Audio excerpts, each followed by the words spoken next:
we started right on the hour, so I'll get going on the introductions. And if you're familiar with Meet the Author series, then you're familiar with Gary Wang, the complexity facilitator. And I'm taking over from Tamara as the technical co-host, I guess, just to make sure everything runs smoothly. But super excited to kick off the new series this year, The Uncertainty of, and the first topic is ESG. So I'll throw your questions in the chat. We'll keep them work them into the conversation as we go. But I'll turn things over to Gary to introduce the topic and introduce our expert guest today. Great. Thank you, Scott. Well, as Scott said, this is our very first show on the Uncertainty of. So for those joining us for the first time or would like a refresher, so what's this all about? Well, as humans, we are good at creating regulations, standards, policies, compliance rules, best practices. And all this leads to certainty. You know, if we do this, then we get that. Well, in this show, what we want to explore is another region of the real world, one that's not certain, not consistent, and not predictable. So if you've experienced confusion, dilemmas, paradoxes, you know what it feels like. We typically associate certainty with robustness and uncertainty with resilience. Businesses say that what they fear most is uncertainty. This is the realm of resilience. So what is it? Resilience is being aware of changing conditions that may lead to unintended consequences. Being resilient also means surviving a massive change that actually does happen. Well, today's topic, as Scott said, is sustainability by ESG investing. So there's a couple of big concepts packed there. First is sustainability, and the second is this thing called an ESG framework. And ESG stands for environmental, social, and governance. I'm really, really pleased to have Megan Garrett join us. Welcome, Megan, to our show. Thanks. Yeah, now, Megan has recently taken on a new role as Engineering Director for Regulatory Affairs at the Climate Control Group based in Oklahoma. So can you, Megan, maybe tell us a bit about your position and how you see sustainability and ESG investing connected? Yeah, so in my role, I lead a team that's focused on ensuring that our products not only meet our standards, but they excel them, right? And just from the industry, along with quality and sustainability. A lot of that comes with UL testing, generation of reports, AHRI, ASHRAE, some of those regulations that really tie into the HVAC world that I'm in. But outside of that, I do a lot of work with the DOE, the EPA, and various energy commissions as we work with Energy Star or, net carbonization and that kind of thing. Title 24 is huge and dealing a lot with that in California, obviously. And while we're doing all of that, we're trying to stay ahead of refrigerant changes with the A2L and a lot of that stuff as well. Kind of how this ties directly into ESG is, well, efficiency ratings are key, right? I mean, it's one of the things that we talk about the most. It's what we see a lot reporting. It's very important to stakeholders, to supply chain and all that fun stuff. So it ties directly into what we're doing. Specifically with my business, it's the Inflation Reduction Act with those geothermal tax energy credits. Right, okay. So obviously you're based in the US, but in Canada, is the landscape similar? Is it quite different? I think it's really similar. While we have different tax credits or different legislation in some places, it's the same stuff though. It's the same series of reporting, the same requirements. I mean, just this week, right? The Lululemon greenwashing thing. So everything's leaking out the same. So it's, I think, on the same page, but doesn't matter the country, but just different tax implications and legislative. Yeah, and then we recognize that there are federal as well as their state, or in our case, provinces in Canada, right? And are there also municipal? Did they get involved in this as well? They could. I haven't seen a lot of that. I haven't seen much less below the state levels, at least not yet anyways. Yeah, right, okay. Well, life would be grand if everything we predicted would come true. However, it doesn't, so that's why we're here today to talk about uncertainty. We do know that uncertainty emerges from uncontrollable forces that change conditions. What do you kind of see are the significant forces that we must really pay attention to? I think the first one in regards to ESG and sustainability is going to be political power and influence, right? We have an ever growing and changing regulatory environment, and the political forces shape that landscape, which directly influence those ESG reporting requirements. Different governments or municipalities may introduce laws mandating certain disclosures or different environmental impacts, social requirements and responsibilities, or governance repairs.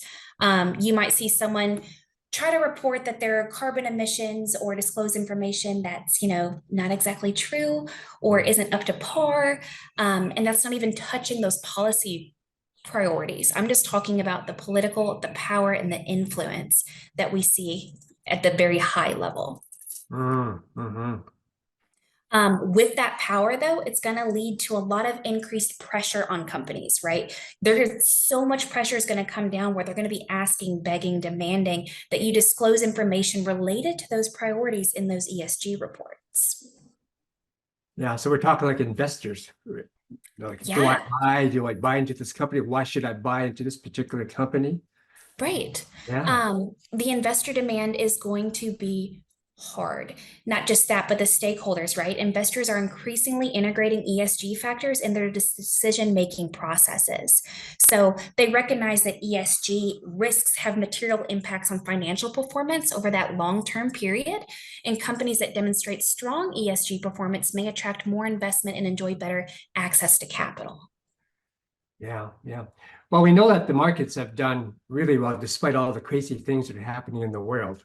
And if you've been investing, you would understand the returns are really good.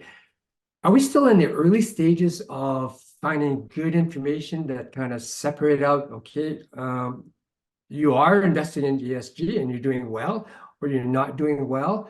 I assume that there are people out there looking at the data, trying to figure out, because I know me as an investor, I'm curious. I want to know where I want to go where emerging energy is going, for example, and can I actually buy an equity, an ETF like that or whatever? So I know there's people like me investing, they're asking these sort of questions. Are we still working through that and trying to gather good data? Yes, and I don't think that's ever going to stop. We talked about the power, and then we talked about some of those oh my word. Oh, investor demands. Sorry, lost my whole train of thought. But so that power is demanding what the investors want. Now the investors are going, we do this, buy from us because we're net zero or we're energy efficient or whatever it is. And they're looking at that to buy a company, which is going to lead to those consumer preferences, which I think is what you're talking about. Consumers don't really know what they don't know. And I can't fault anybody for that. Lord, I didn't either. Right? Yeah. It happens. But I think people are becoming more and more conscious of sustainability issues and favoring companies that demonstrate commitment to ESG principles. Because those ESG principles aren't just talking about, sustainnability. It could be different things from a labor perspective or a people perspective, and it all ties together, applying into those numbers. Yeah, that's so true. And of course, there's a consumer side, and then there's a supply chain side as well. Yeah. Supply chain right now, I think, is just bad, right? I think we all know it's just heavy, right? They're so vulnerable to disruptions caused by environmental, social, and governance factors. You got climate change, you got labor rights violations, you could have strikes, you could have corruptions. Companies need to make sure that they're assessing and managing those risks so that the resilience of their supply chains stay going as much as they can. Yeah, it's true. And I think as you say, this is an issue where some of these companies, like Lululemon, and I mentioned Lululemon because they're based in Vancouver, where I am, and we're very proud of them. Then you read something comes out that, okay, they're not practicing good ESG. So why is that? Then you go down deeper and you find a lot of it's in the supply chain. Where is the clothes being manufactured? Then so when you walk by, when I go up my street, 4th Avenue, I walk by Lululemon and I look at their signage on the windows, and they talk a bit about trying to be, good corporate citizens, green, but you do have this back in the mind here. So again, where is this clothes being manufactured? It's true. And that really ties into the other half of ESG that a lot of people don't think about. It's the disclosing, well, we planted a tree. It doesn't matter that it was made in a sweatshop somewhere, right? Or whatever that may be. Or we're polluting the air with a whole bunch of air emissions, but it's okay because we planted an acre of trees in the rainforest. Effective stakeholder engagements are really going to help build trust, mitigate risks, and identify opportunities for those innovations and collaborations. And I think that's going to be really the main thing that's going to help drive a lot of that going forward. Yeah, yeah. And then we got other stakeholders involved, including the employees. What do the employees think about the company that they're working for? Did I join this company because they are good corporate citizens, ESG, and there's communities, NGOs. So what else is there about stakeholder engagement you want to talk about? I think the main thing is when you have effective stakeholder engagement, it's really going to help build trust. And that is key when you're trying to mitigate any risk or reputation or fault. If you really have buy-in because you have something you can really lean on or do or prove and show, that trust is going to be able to be built. And with that trust, you can really start identifying opportunities and mitigating those risks that could come up with supply chain or investing or any side of business. Yeah, really, really good point. Okay, other things you want to talk about? I don't think so. With some stakeholder information, right, you're going to end up getting some long-term values and some competitive advantages, but I think those are really the main things. Yeah, had an interesting conversation with a fellow friend of mine, and he just came back from visiting the Panama Canal, and he says, well, I was down there like a few years ago. Now you can really see the drought conditions take over. But his biggest concern was being a Canadian. He was going down there and he was concerned because a Panama mine, Canada, had just recently shut down. So he was very worried, like, do I wear my Canadian pin or not? Is that a good idea? Whatever. So he chose not to for whatever reasons. But when he got into an Uber taxi, just struck up a conversation. And the fella mentioned that I used to work at this mine in Panama. So John was like, okay, don't talk too much about that, because obviously here's this fella now driving a taxi when he probably had a pretty good job working the mine. So again, you talk about engaging stakeholders. You don't know where the stakeholders are. No, you don't. And in this day and age, how many people can just pick up their device and next thing you know, you're streaming live or a video is posted or there's anything that could tie together and come back to hurt you or help you, both ways. So you really want to be cautious. Yeah. I would have been so nervous. Oh, yeah. Oh, I'm wiping my hands off. Yeah. He was just he likes to talk. He was very quiet, and understandable. Okay. Just don't want to provoke anything. And as you say, that you said the magic word, trust, right? It's really all about trying to build that trust. It is, from your employee to your stakeholder to your customer. Okay. I just want to go back to that thing about politics. So why has ESG become so politicized? Well, we do live in that world, but I would have to really think it's ideological differences, right? You have a right hand and a left hand, right side, left side, and those different political ideologies are going to have different views. When we think about it, those left-leaning political parties may prioritize environmental conservation and social equity, whereas the right-leaning parties may emphasize free market principles and limited government intervention. And those two really don't match most of the time. So whenever you have a good boxing match in front of you, there tends to be some heated discussions. Yeah, and I'm not one of those that looks for the win-lose like that. I'm looking for the win-win. So how can, it's a both and sort of thing. Just like we talk about robustness and resilience, it's not an either or. It's a both and. We got to have those rules and compliance things in place to prevent accidents.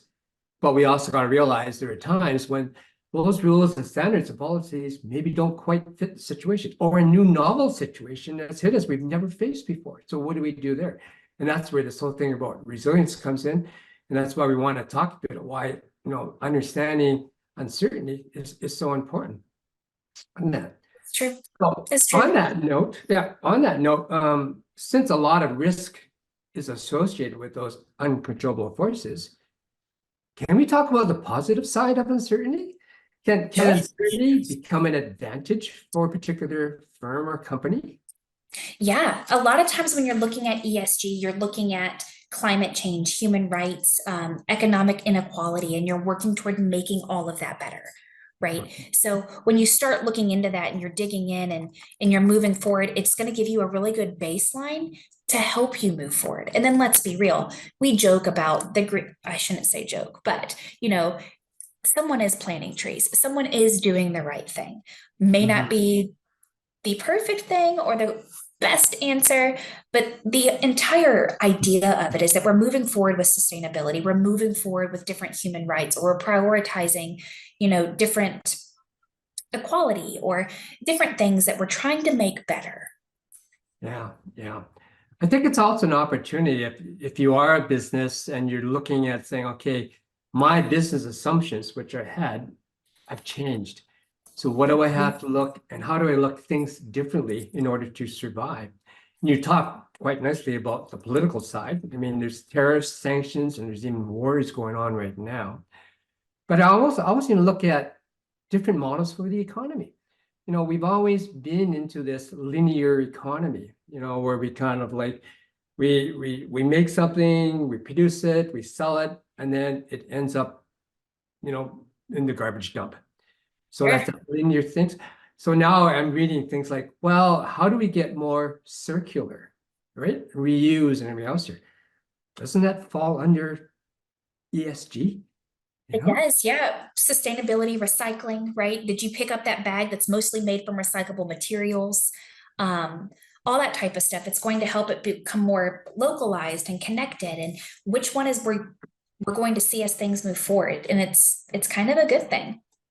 What is that one? There's a sock company out there right now that if you buy a pair of socks, they plant a tree. Or back when, in my earlier days, I remember if you buy a pair of Toms, right, they give a pair of shoes to somebody else. Making those circular economic decisions are huge. And that's exactly what ESG is. Yeah. And then when we talked a bit about supply chain, we always talked about the globalization supply chain. But wow, we've seen that supply chain broken, whether it's human imposed through wars or whatever, or whether it's drought, those sort of situations, like that's what the Panama's facing here. So now it's as a company, do you look at saying, I want all my connected because it's faster, better, cheaper? Or do I have to look more localized now? And I really noticed, like even in Vancouver, the local farmer markets that are flourishing quite well. Like, so why do I want that particular head of lettuce that comes all the way from California when I can just buy it locally, in the Fraser Valley? Does that make more sense now? I think it does. And I also think that the times are changing, whether you want to call it millennials, Gen Z, whatever it is, right? Whatever generation. But there's an instant mode of gratification. We live in such a world where people are more apt to go to that farmer's market because they can pick it up and take it home. They're used to having it at their fingertips. So not only are they putting the money back into their neighborhood, back into the local area, they want it right now. And sometimes it's just easier to do it that way. Yeah, right. And then, one of the S in ESG is social. So things that I've talked about a lot in the Meet the Author series with some of my colleagues is diversity, equity, inclusion. Like right now, we're celebrating Black Excellence Month. And then I went to the hockey game yesterday, the Vancouver Canucks, and it was Black Excellence Night, and just an awesome time. And again, it's just making people aware. And then you realize that, oh my God, this particular talent and skills and knowledge has been around. We just need to kind of get it up in the surface a bit more and let people appreciate what we've got. And it's even on a smaller scale. So it doesn't even have to be diversity or anything like that. Are you tracking your turnover rate, your retention rate, your compensation rates? All of that ties into it at a business level as well. And that's the S, that's the social port. It's not just the outer world, but what is your own culture and your own role within those walls of your business? Yeah, one of the conversations I quite often have is, well, we got to do the business case. We got to calculate the ROI, return of interest. And I'm suggesting, well, if you want to look at uncertainty in a business case, there's a lot of uncertainty in this business case here. What's probably certain is that you can estimate the cost of that, the expenses side. But what about the revenue you're going to bring in, the income? You're forecasting, and you're forecasting into a very unpredictable future. And how often I've seen where somebody goes, oh, we're doing a 5-year forecast, we expect X to come back. But do you ever go back and check that business case to see if those forecasts and those assumptions are right? And the funny thing too is that, whenever we do a business case, we have the identified risk. And then we go like, okay, we're going to do mitigation plans against this risk. Well, there's a thought, realize that there are a lot of unknowns out there that you haven't even thought about yet. How are you going to account for those sort of things? So again, that's uncertainty thing. And I think if people have an eye towards, like, we got to look at the uncertainty, but obviously you can't predict it. You're in a better chance to respond if one of those uncontrollable forces kind of hit you out of nowhere. No, you really are. And a lot of those stuff with sustainability ROIs, when we look at lighting projects, right? A lot of people are taking those old fluorescents and swapping to LEDs. Yeah. Those type of ROIs will be way bigger. Or can you switch to geothermal energy, right? In a couple of years, you have the absolute best energy source right there, and it's way cheaper. So I think people are starting to dig into those with a little better data because we have it available now. Now, if they're going back and checking it, I don't know, but at least we can provide them with some good information. Yeah. I'm not sure if you have enough knowledge about your own company, which is involved in climate change and controls. But have you noticed any patterns of generational buying? Like, do you find that boomers are buying this stuff, or is it the younger people, millennials, Xers? I think it depends on whether we're talking residential or commercial. Oh, good point. Because residential, definitely seeing millennial side, right? But that's who's buying, well, Yeah. depending on your interest and where you're at, right? Who's buying houses and what's going on with that market. But still on the commercial side, I see a lot more decisions still with that boomer because that's who's still in those authoritative positions. Right. But what I do see a lot of are millennials, Gen Zs, becoming passionate about our environment, the sustainability, or the social aspects of things. And they're really good at convincing or showing and getting into that authoritative figure, no matter the generational person that might be there, and convincing them why ESG is important. Yeah. When you talk about the millennial X's and those are my nieces and nephews, and I'm a millennial. It's okay. I learned a lot from them. Like when I start talking about ROI, they go, no, Unc, it's ROA. What? What's ROA? Return on attention, right? If I see something and if I don't get it within 15 seconds, click, I'm going on to something else on my phone. Oh, really? Yeah. So you better get my attention like really, really fast or else I'm moving on. Instant gratification, I'm telling you, just like that lettuce head. They want to be able to have it now. TikTok has gotten everybody within 15 seconds. You better grab my attention or I'm good. Yeah. The other story I'll share with you too is that, we have big family dinner and, typically family dinners, everybody says you're going home, but for the next half hour, you're in the front door lobby and you're still chatting away. And the older folks, we say goodbye to each other and then we leave. But I noticed that my kids talking to their cousins, they don't. They just leave and going like, aren't you going to say goodbye? So they're, no. I said, why not? Well, when you say goodbye, you kind of like break the connection. We're always on. We never disconnect.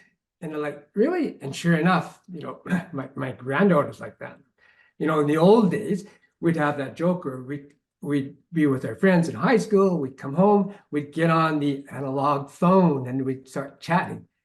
Well, they've got their little device, so they're always on.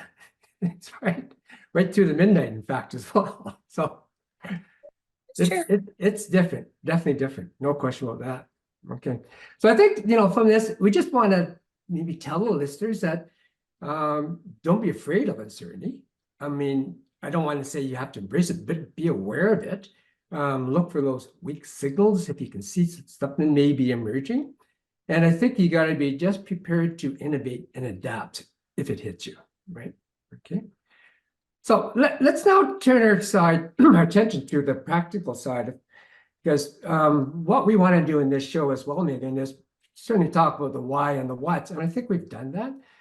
But we know that people like to know about the how. So how do you do this? How do you implement this stuff here?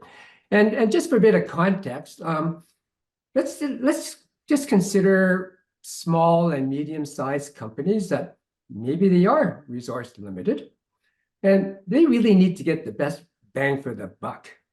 So Sure. I guess the first question they may ask is, so help me, what are the current rules? Is an ESG framework mandatory by law, regulation, or is it just a nice to have? Yeah, and it depends on where you're at and what company you're in to answer that question. But where regions, it is not mandatory. There's still so many companies disclosing ESG information from investors or wanting it, right? That's how they're determining financial performances and different considerations for companies when they're making those investment decisions. So even though it's not mandatory, chances are you're going to want to start looking into it anyways. For those small and medium-sized companies that don't have a lot of resources, because I get it, not everybody gets to spend their day or their week or their month working on it. I would say the first thing is you're going to want to do is assessment of material, right? Identifying which issues are most relevant for your industry, because depending on your industry is going to depend on what you need to focus on. Focus on those areas where your company has the most significant impact or where you have the most significant risk. You really need to understand, where can I make the biggest impact? Because let's be real, with ESG reporting, it's your time to shine and to brag, right? Yeah. So pick something you can do. Or if you're in an industry that you have a lot of risk on hand, you're heavy in air emissions or different things like that, you probably should be working towards understanding the assessment of that materials. Yeah.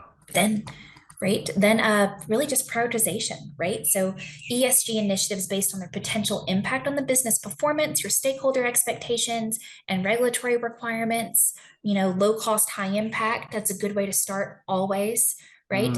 A lot of times you go to your boss and they're like, what's it going to cost me? And you're like, no, it's $300. And the lower the cost, but the higher the impact. I'll never forget when we rolled out 5S, right? And you're taping everywhere, but now all of a sudden the warehouse is clean and they're like, oh, this is a cool thing. Yeah. Right. I think part of prioritization as well is like these initiatives don't have to be coming from the top. Right? No, they don't. The smart executive would say, hey, peoples, what are we doing now, even that I'm not aware of? Or is there something that we can do, you could do even as an individual, that can make a significant change? And it could be like, our waste dumping practices are crap. Let's clean that up there, and maybe we can recycle some stuff here. And we can start that tomorrow and do that, right? You want to do something that's easy to do, but as you say, makes a big impact. Even as little as adding a line item into your risk assessments when you do projects, right? Somehow tie in your integration into your business strategy for ESG's considerations, right? So can you tie in at that risk assessment? You're working on your waste, you're reviewing it annually or semi-annually, or whatever your permit requires you to do. Do you have a section in there that goes, how was I performing? How did I track this? How could I make it better? Low cost, high impact, and then brag about it, right? Yeah. Okay. Well, what about tools and other resources? There are a lot of, again, I'm resource strapped. Are there areas that I can go there and get really, really good free information and help? There is, and again, this is going to depend on where you're at, Canada or the States, but there's lots of industry associations, government agencies, and nonprofit organizations that really tie into ESG reporting. I do want to caution you, though, be careful that you're using a real one and a good one. Right? So the last thing you want is for Joe to come up to you and tell you he's going to solve all your problems for $2 million and then walk away. Yeah, yeah. And I think that was really my next question. And it's been posed to me before is, okay, I just had some consultant just roll up to my door and says there, I've got a real slam dunk, large ESG change initiative. And what we'll do is that we're going to start off with this big launch where you get to tell employees that new technology and process will be implemented. So get ready to shift your behavior. You gotta love a good talker. But yeah, no, I would really challenge them, right? If they can give you a for sure assessment to evaluate your needs, Mhm. right? After they attain, you get that assessment, you're going through everything, then they're going to engage those stakeholders. If that consultant can start tying in employees, managers, relevant departments, gathering feedback, they're working towards giving you some meat and potatoes, right? From Yeah. there, maybe they're going to come up with a pilot test. We're looking on step 3. Can we put it on a smaller scale before you do it company wide? A good consultant's not going to come in and say, I'm going to change your whole company tomorrow. No, we're going to focus on this department, this area, and let's see how we can adapt it to the culture of your company. Once they figured all that out, then they're probably going to come out and they're going to be able to provide training and support and help work through it. We've established this. Now let's make sure your employees know how to do it and they receive adequate training. I have never been a fan of a consultant sending me a packet of information and saying, go implement. You're kind of getting into that little gray area of, are they doing it for me or are they helping me? Yeah. Yeah. Maybe they'll offer training sessions, workshops, that hands-on thing that really helps drive your processes. Yeah. And then it goes back to this, okay, if you're going to talk to me, give me the why, the what, but you better give me the how. Mhm. And by the way, when we talk about how, I don't want to see you come out with this slam dunk, certain robust tool, because we have a resilience problem here. There's a lot of uncertainty with it here. And just because you're really good at using a hammer, don't think this is a screw, this is a nail, this is a screw. So don't start pounding away. And I'm getting the one being pounded here. So let's be careful about that. It's true. Yeah. So there's a lot of things that I think we got to be careful of. And when we talk about uncertainty, we do talk about complexity.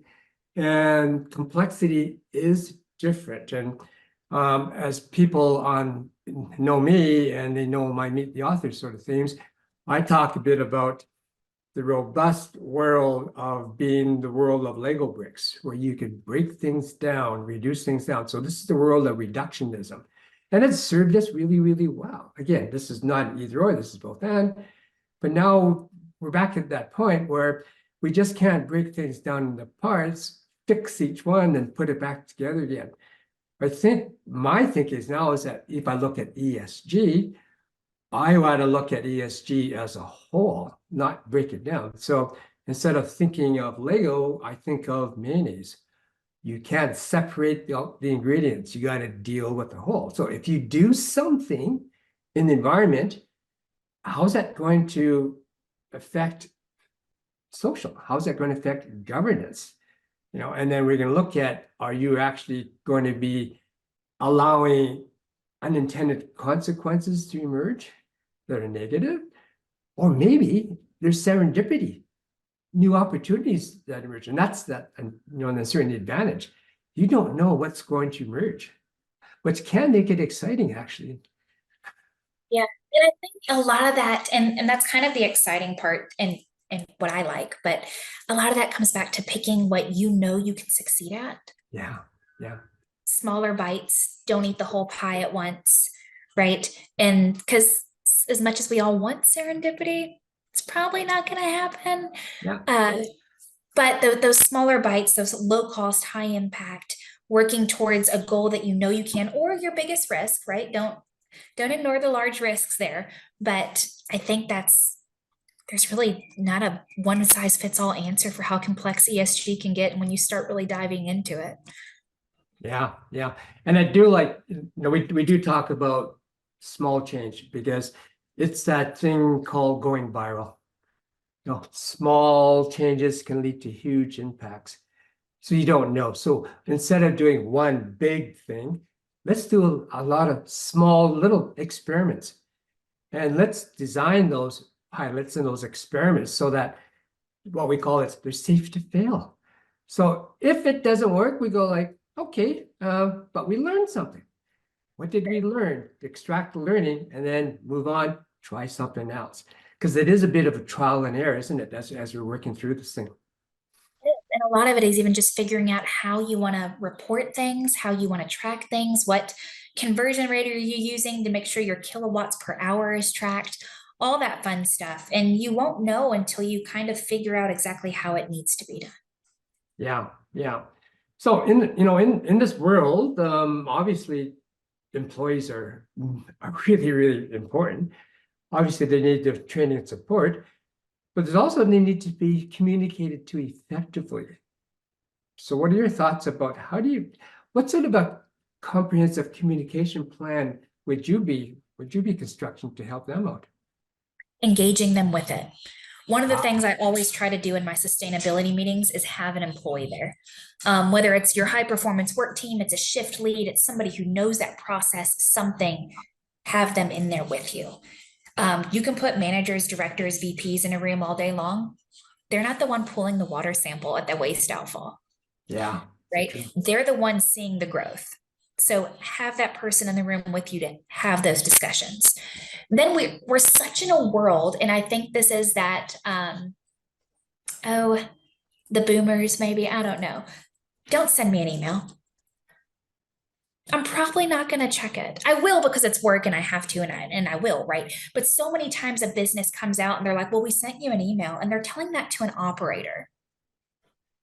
That operator is not checking that personal email. You have to be able to use multiple forms of communication. Yes. Do you have a TV scrolling with slides, information? Are you sending out text messages? Are you using systems like Everbridge to communicate, or whatever it may be, right?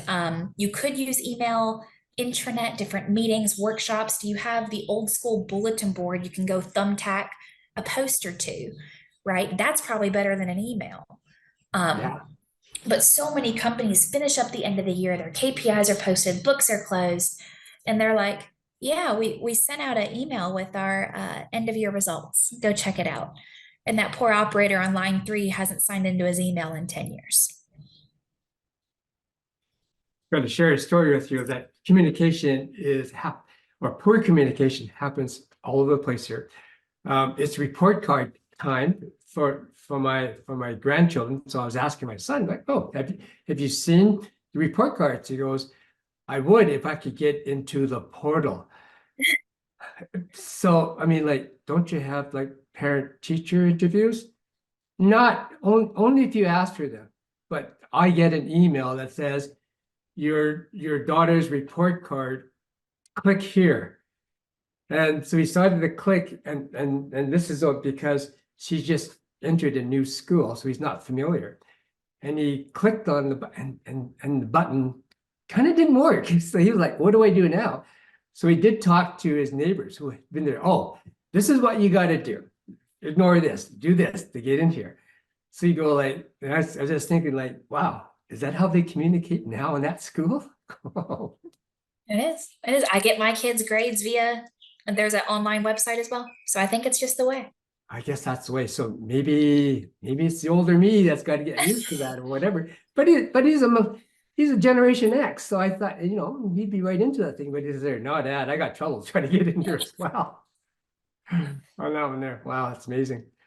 Okay, one of the key things we want to talk about too, and I think we haven't mentioned it, is ESG is not like one and done.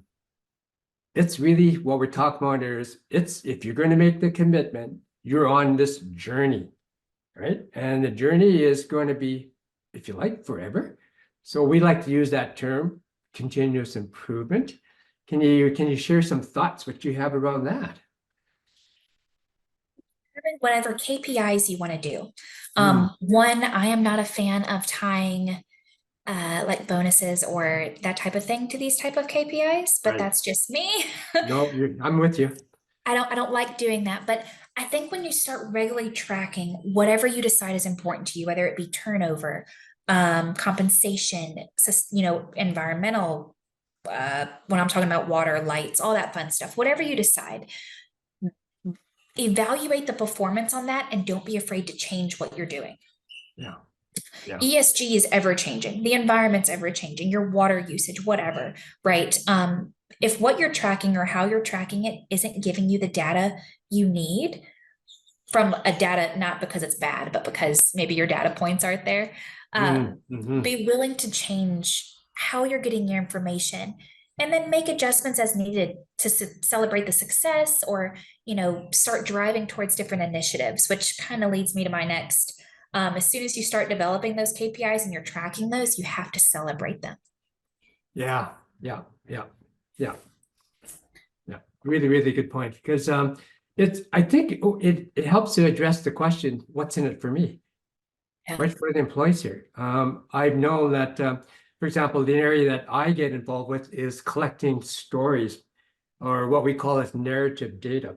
So yeah, we have big data, which the IT systems provide us, and that's definitely helpful. But sometimes we have to supplement that with the why, because quite often they don't answer the why question. Only an employee experience can say, well, this is why it happened. This is why I did this. So we want to collect those stories, and there's different ways of doing it now, and collecting narrative data.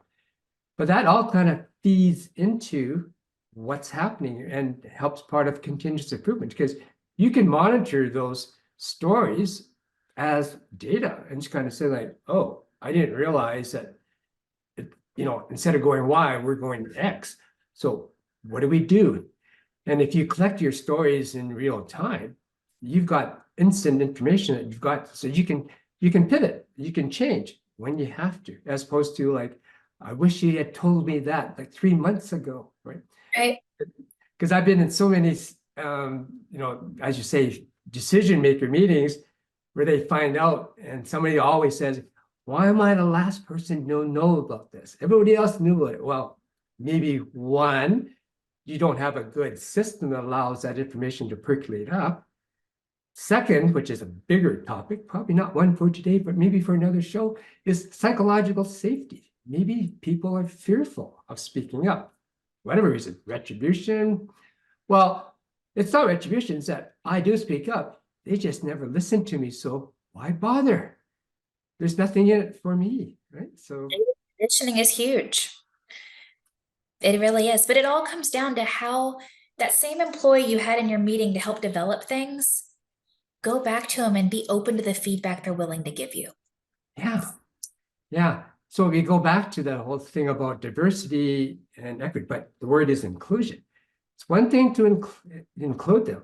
Next thing is, are you willing to allow them to engage them and participate?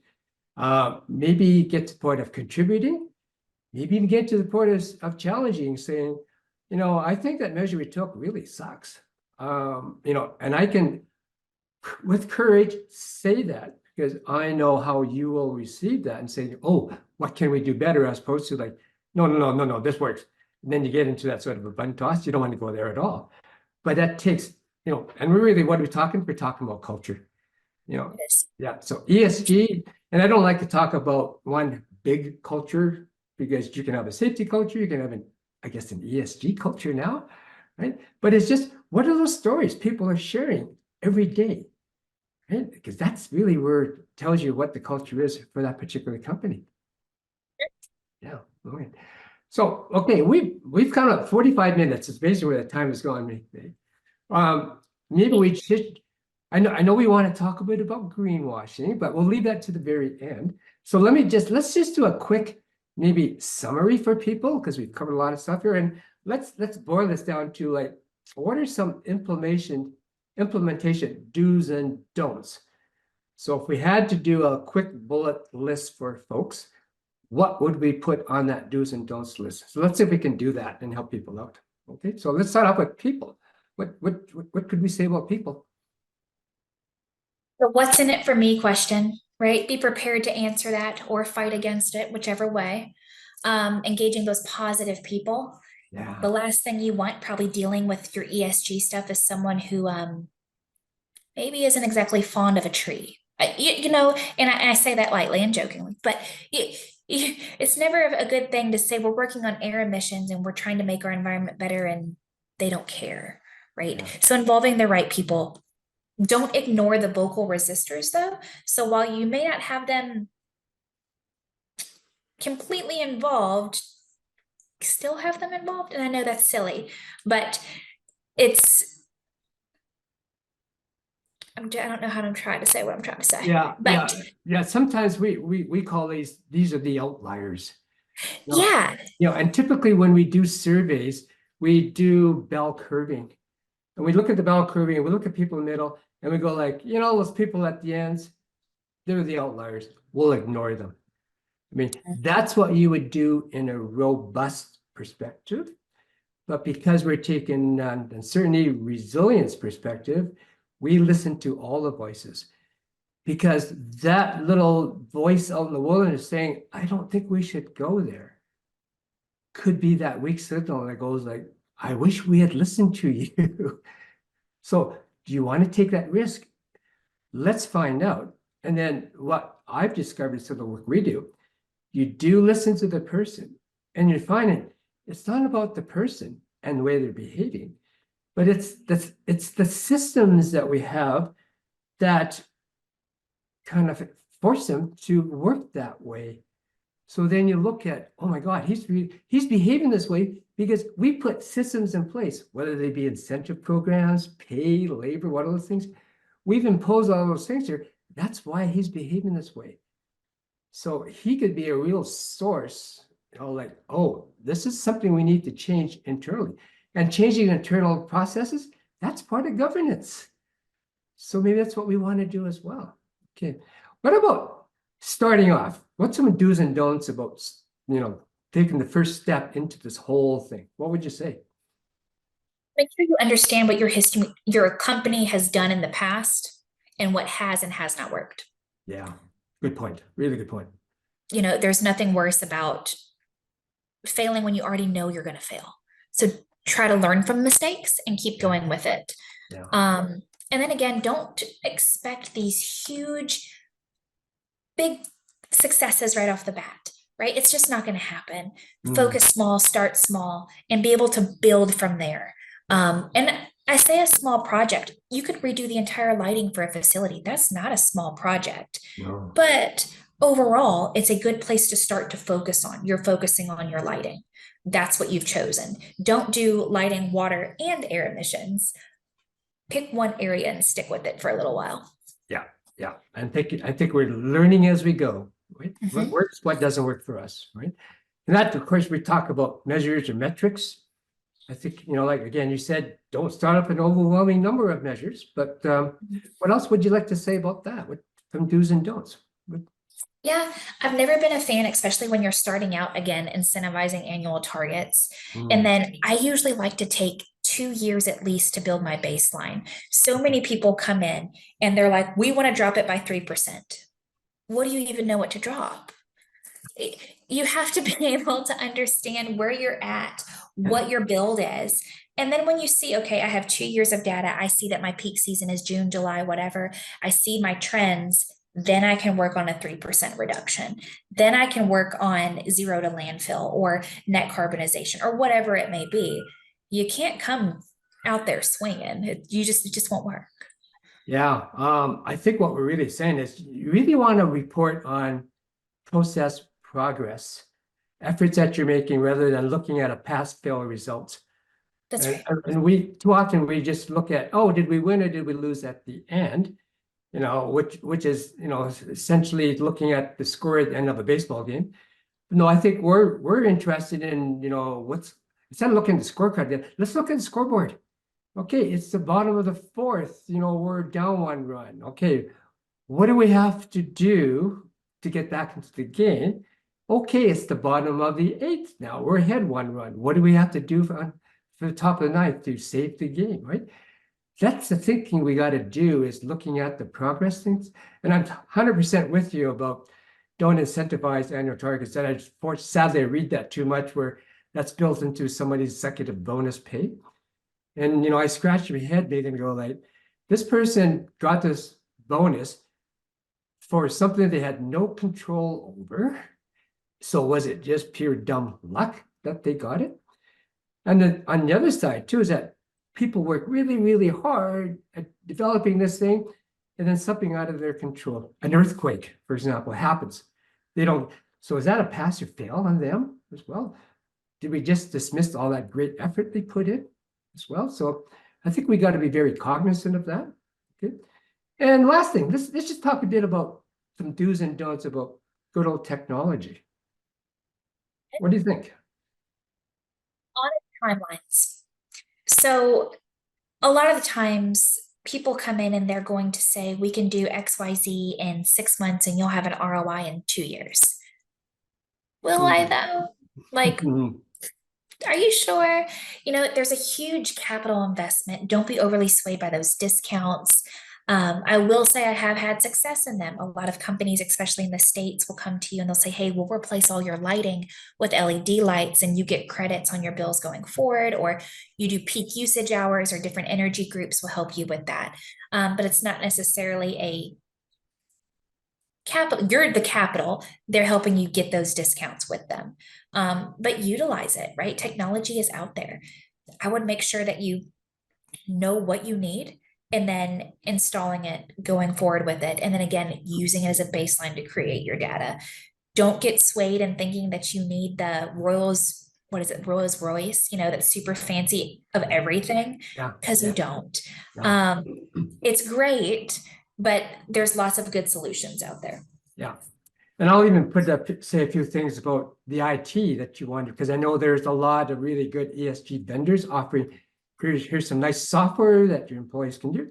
And I think that's good. But I think we also got to be really, really honest about that's going to take operational time and energy requirements. And again, it's back to that. So what's in it for me to enter the data? Because often we hear about underreporting, or some things like, oh, let's not report that, because that means that's going to create a lot of paperwork for me. Let's just ignore that, right? So you got to overcome the gaming of the situation, and people will do that, right? Because you're good at gaming. Right. So last 10 minutes, let's hit the biggie. Let's talk a bit about greenwashing, and let me just give you what I think greenwashing is. It's and maybe I got this from Wikipedia, I'm not sure. It's a deceptive marketing practice where companies make false or misleading claims about the environmental benefits of their products, services, and policies. Well, I can definitely see how this can erode trust in sustainability efforts. So what do you think?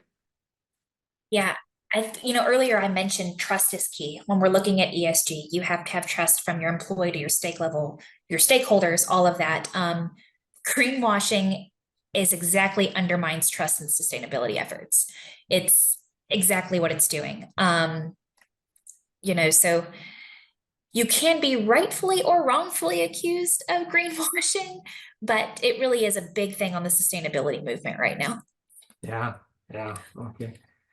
So what can a company do? Like, as you say, it's something you can't control. I mean, again, back to our example of Lululemon. They can't say there, oh, I think we'll control that, but we'll just delete us from the internet. It doesn't work that way. I know, and absolutely that they can do. They know you can't do that. Right? So, what do you do? Transparency and be authentic. Avoid over exaggerating or making under-substantiated claims about environmental benefits. Someone's going to call you out. We talked earlier about everyone's phones at their fingertips. They're recording you, they're typing something, they're taking a video, a picture. Don't say something that's not really true, right? And then when you do provide that authenticity of the part, right? Clear, you got evidence-based, you got good policy, services, procedures, data on emissions, resource, social imprints. You can show, look, this is my problem. I'm transparent. I'm trying to make it better. Here's the proof of my data as to what I'm doing and how I'm doing it. Yeah. Once you have that data, third-party verification. You can seek third-party verification or certifications for sustainability. That's just going to get you more credibility and trust. It's not me saying it. It's not, well, yeah, she's the regulatory director. Yeah, her numbers look good. No, there's a third party verifying that my information is out there. Fair when I trade buy- certified. Yeah, so when I buy coffee, the package just says fair trade certified, right? That's it. That's Okay. right. Yeah. Yeah. Robust reporting and disclosures, right? So you have the transparency, you have authentic data, you have that third party verification. Now we're going to make sure that we're reporting it and getting it out there, right? Use internationally recognized frameworks, right? There's global reporting initiatives, the SASB, the Standards Board, all sorts of different things to ensure your consistency and the comparability of data. Yeah, yeah, okay. Because it is a kind of like a moving target right now, isn't it? You know, everybody still wants to get into the game, I guess. So there's a competition amongst frameworks themselves, it seems. There is, yeah, and it depends on which country you're in as to which one's leading the pact for which one is the top dog there. Yeah. Then I would really, this is more of a marketing thing, but avoid greenwashing language and imagery, right? Nothing is going to catch you worse than if you're saying, well, this is green, this is sustainable, this is eco-friendly, because those are the words that your stakeholders and customers know. And if they look into that and they somehow dig up your reports or information and they go, this is false, you are now the next viral problem. Yeah, yeah. So I would avoid it. It's always, of course, you're going to have it on some things, and it's good in certain ways, but you better be able to back it up. Yeah, yeah, yeah. And then last but not least, continuous improvement. Just keep going, keep pushing those goals, keep trying to push the bar, and keep going along with it all. Right. Okay. Well, here we are, top of the hour. So like in most of my cases, before we close it off, is there any comments, Scott? Anyone want to share with us on the chat at all? Yeah, folks were pretty quiet. I think we forgot to mention that Megan's on a vacation, anniversary vacation this weekend. Hey, right. Dialing in from the hotel room. Yeah, I'm in Disney World. I have my child banging on the door outside screaming. So if you heard him, I'm sorry. Yeah, no, we didn't hear anything, but we should be appreciative that you joined us from Yes, your very much. vacation and maybe let you leave. I didn't everybody's been on the entire time listening intently, but no questions. I think you guys did a fantastic job of covering off. One thing I'll ask maybe quickly just before we close is we're still really early stages of ESG, and I know that a lot of safety professionals in more traditional safety roles struggle sometimes with the workload and budget and expectations. You've kind of been on both sides, Megan.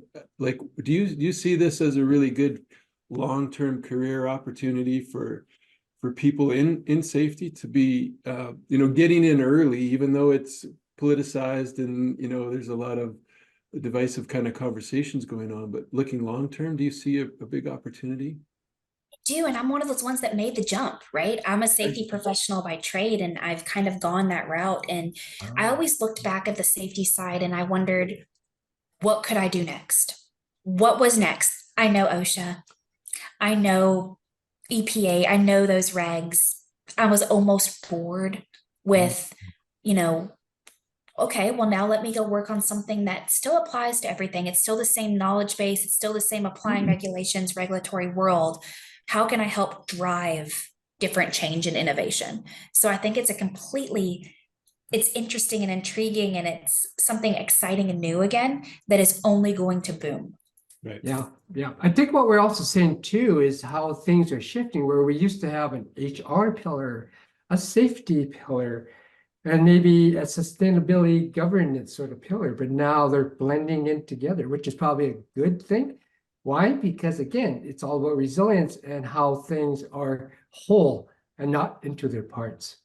So I think this has been a great conversation, great lunch. Thank you very much, Megan, for joining us. And I'm sure you're going to have a really good, enjoyable rest of your day. Anything to make him stop crying. I'll go get him a Mickey ice cream bar or something. There you go. I don't know. Yeah, Tiffany said, enjoy your trip. So Yeah, and All right, say hi to Tinkerbell for us. I can do that. I will. Cool. Thank Okay. y'all. Take care. good. Thanks, Bye. everyone.